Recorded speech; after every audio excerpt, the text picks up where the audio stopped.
Bonjour, monsieur le journaliste. Je suis Yvan-Pierre Ndongo Ibarra, professeur titulaire CAMES, vice-doyen honoraire de la faculté de lettres, arts et sciences humaines, chevalier de l'ordre international des palmes académiques du CAMES, coordonnateur de la société Cercle de recherche en linguistique et langue orale, directeur de publication de la revue congolaise de linguistique et auteur de plusieurs ouvrages parmi lesquels L'art oratoire chez les Ambossés. La première motivation pour quelqu'un qui a été à l'école pour écrire, c'est de servir de souvenir.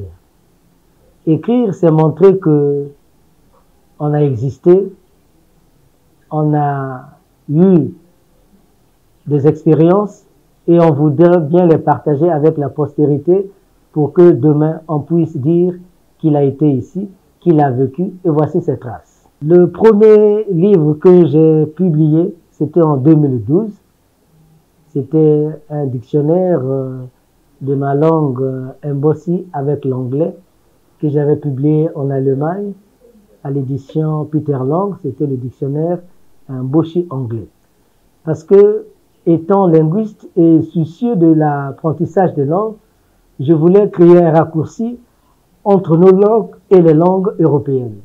Et je me disais qu'il n'était pas utile pour quelqu'un qui a déjà une langue de passer par une autre langue pour apprendre une troisième langue. C'est-à-dire que ceux qui parleraient de Mbossi avec moi n'avaient pas besoin de passer par le français pour apprendre l'anglais. Donc ils pouvaient facilement de leur langue aller en anglais. Et c'était ça l'objectif pour l'apprentissage et la sauvegarde de nos langues. Non. Les documents que j'ai écrits ne considèrent pas que la langue Mbossi, parce que je suis linguiste et en plus de ma partie descriptive des langues, j'ai écrit et publié un livre sur la didactique de la prononciation de la langue anglaise, qui est la langue que j'utilise pour enseigner. Et cet ouvrage devrait aider tous ceux qui n'ont pas l'anglais comme langue première, parce que dans le monde entier, la prononciation de l'anglais est considérée comme un parent pauvre pour l'apprentissage de l'anglais. Tout le monde enseigne la grammaire anglaise, tout le monde enseigne le vocabulaire anglais à partir des textes, mais la partie prononciation, qui est la partie essentielle pour la communication, n'est pas enseignée, c'est un tabou. Et depuis 2012 que j'exerce avec les étudiants de l'ENS, j'ai pu produire des cours, encadrer des thèses et des mémoires, et enfin j'étais dans l'obligation de publier cet ouvrage qui servirait de témoin et de guide à tout enseignant d'anglais pour s'inspirer et rendre la prononciation accessible de la même manière qu'on a les livres de grammaire anglaise. En gros, je crois avoir publié déjà 5 ouvrages pour plus de 70 articles. Donc, je disais, j'ai publié le dictionnaire Mbossi anglais en 2012. Après, j'ai publié le livre sur la grammaire Mbossi en 2023, le dictionnaire Mbossi français en 2023, l'art oratoire de Mbossi également en 2023, et le livre sur la pédagogie de l'enseignement de la prononciation anglaise en 2023. Et il y a d'autres ouvrages qui sont en cours que d'ici la fin de 2025, ça pourrait voir le jour. On dédie une journée internationale au livre parce que c'est grâce au livre que nous sommes capables de savoir ce qui a été passé avant que nous ne soyons même nés. Et c'est grâce au livre que nous pouvons nous inspirer pour forger notre formation, de forger notre humanité, de forger notre être. Et quand on dédie une journée internationale, cela veut dire que le livre a une place pour la vie de l'homme. Le livre est un compagnon. Le livre est un ami. Le livre est un enseignant. Le livre est un conseiller. Le livre, c'est l'ami. Quand vous avez tous les soucis du monde, c'est le livre qui peut vous soulager de la même manière que la musique. En lisant, l'homme s'évade et oublie tout ce qui tourne autour de sa vie en mauvais. Et il rentre dans un monde de félicité où il oublie qu'autour de lui, il y a des malheurs, qu'autour de lui, il y a les difficultés. Donc, cette journée qui est dédiée au livre devait permettre aux uns aux autres de savoir que si on n'a pas pu avoir une information par le truchement de l'oralité, on peut l'avoir par le truchement de l'écrit. Et malheureusement, au niveau de notre pays, on voit de moins en moins des espaces de lecture, de moins en moins des librairies, combien encore des bibliothèques. Et il ne passe pas des mois que les Congolais ne publient. Mais combien de Congolais savent ce que les Congolais ont publié? Tout simplement parce que, au plan national, il nous manque d'espace pour permettre aux uns aux autres de partager. Parce que quand vous écrivez, c'est une expérience, c'est une recherche que vous avez découvert quelque part, que vous voulez partager aux autres, afin que eux, par votre touchement, bénéficient de ces bienfaits. Mais malheureusement, il est très difficile de dire aux Congolais aujourd'hui que si vous voulez avoir les livres sur la culture ou les cultures du Congo, allez-y à telle librairie. Si vous allez au FNAC, combien de Congolais vont à Casino pour acheter des livres au FNAC? Ils ne sont pas nombreux. Combien vont aux dépêches pour acheter? Ils ne sont pas nombreux. Mais nous félicitons, il y a une fondation, certainement avec Madame Mireille Opa, qui fait la ronde du territoire national en créant des bibliothèques.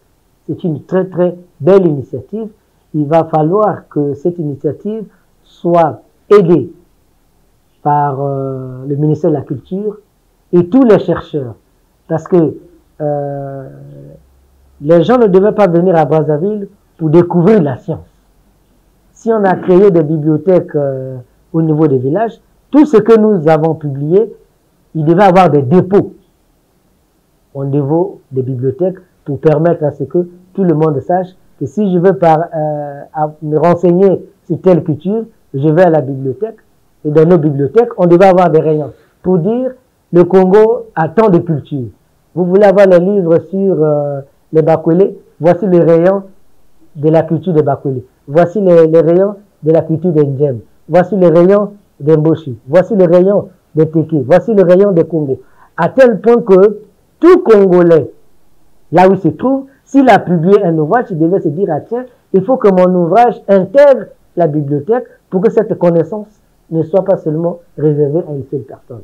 Ça, c'est un vœu, un souhait qui reste à matérialiser avec le ministère de la Culture et l'industrie touristique.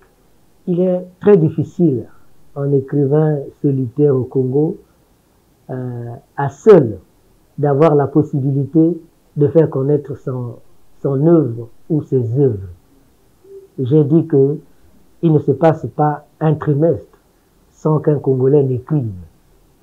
Mais il se trouve que dès qu'il a écrit, dès qu'il a publié, il lui est difficile d'exposer sa production, d'exposer le fruit de sa réflexion. Tout simplement parce que les livres sont publiés en dehors du Congo, généralement en France, ou dans d'autres pays comme le Sénégal et le Cameroun. Et quand le livre est publié, l'auteur n'a deux fois que 5 exemplaires. Et d'une manière générale, les chercheurs font des publications dans le sens de leurs recherches au quotidien. Mais la divulgation de ces richesses pose problème parce que les chercheurs n'ont pas d'espace. Ils n'ont pas d'espace, ils n'ont pas d'appui au niveau national pour leur permettre d'exposer leurs ouvrages, d'exposer leur production critique. À tel point que quand on a publié, si on a la chance, au niveau de sa faculté, on peut présenter l'ouvrage et ça s'arrête dans le cadre de sa faculté. D'autres étudiants d'autres facultés ne seront pas informés parce qu'ils n'auront pas eu la chance de venir assister à cet événement. Donc, il nous est difficile. Il faut qu'on ait, au niveau de la politique du livre, des mécènes comme on a au niveau de la musique. C'est-à-dire des gens qui porteraient les projets des écrivains comme on porte un projet d'un album des musiciens. De telle sorte que lorsque un ouvrage est publié, que ce mécène puisse organiser les rencontres dans plusieurs milieux socio-culturels pour permettre à ce que cette réflexion soit partagée avec un plus grand nombre de populations. Mais sinon, si c'est fait tel que nous évoluons, tu as écrit, je prends le cas, j'ai publié, je vous parlais de plus de 5 ouvrages, mais il se trouve que certains de ces ouvrages, je ne les ai encore pas ici en version numérique, non en version papier moi-même, puisqu'il faut les commander. Mais si vous les commandez, quand ça arrive ici, le Congolais n'a pas été amené à aimer le livre tel qu'il savoure la chanson. Le livre est comme réservé à une classe donnée, alors que la chanson est exposée au grand public. Il va falloir penser comment exposer le livre de la même manière qu'on a exposé notre musique. Et comme ça, ce serait très intéressant. Il devait y avoir des salons littéraires qu'on devait créer pour dire qu'aujourd'hui, on a tel salon, ça se retrouve à Wende, demain ça se retrouve à Bakongo, après demain on est à Kinkala, après on est à Wesso, on a ceci. Tout simplement parce que quand on a écrit, c'est une découverte. Mais tant que la découverte là n'est pas partagée, la connaissance est comme morte. Pour les jeunes qui aspirent à l'écriture, il faut leur dire de ne pas voir les difficultés des anciens pour étouffer leur talent. Parce que la réflexion, quand ça arrive, c'est comme un don divin. Et il est préférable d'écrire, même si on peut avoir les difficultés de publier, mais qu'on n'arrête pas son inspiration. Que ceux qui veulent se lancer dans le domaine de l'écriture, qui se lancent comme un sacerdoce, qui se lancent comme un travail bénévole pour le bien de la société, qui ne disent pas qu'il écrit pour devenir millionnaire, qu'il écrit pour gagner de l'argent, mais qui le disent qu'il écrit pour partager ce que Dieu a mis en lui avec les autres hommes pour qu'on fasse que le monde soit meilleur. Parce que c'est dans l'écriture qu'on peut façonner le monde, qu'on peut rendre les uns et les autres sans clivage politique, sans clivage ethnique, sans clivage. Dans l'écriture, tout ça n'existe pas. L'écriture n'a pas de couleur. L'écriture, c'est une œuvre d'esprit qui n'a pas de couleur. Elle peut toucher n'importe qui au-delà de sa race. Et elle rassemble. Elle donne de la force, de vitalité. Donc les jeunes qui aimeraient écrire, qu'ils continuent à écrire. Même s'ils n'ont pas encore publié, qu'ils continuent à écrire. Un moment viendra, la nature pourra faire en sorte que ce qu'ils avaient écrit soit rendu public. Si un mot était là à dire, c'est que de rappeler à ceux qui gèrent la structure de la culture, de penser fortement que l'homme se construit par le biais de plusieurs œuvres. Nous avons nos savoirs que les ancêtres ont légués et ces savoirs étaient transmis oralement. Et puis après nous avons acquis une culture occidentale qui nous a apporté le livre. Donc pour ne pas que nous perdions tous nos savoirs qui ont été transmis oralement, il est intéressant de les codifier, de les documenter, afin que la génération qui viendra après nous puisse découvrir les richesses que nous avions. Si on n'avait pas les livres, aujourd'hui, il nous serait difficile de raconter notre propre histoire.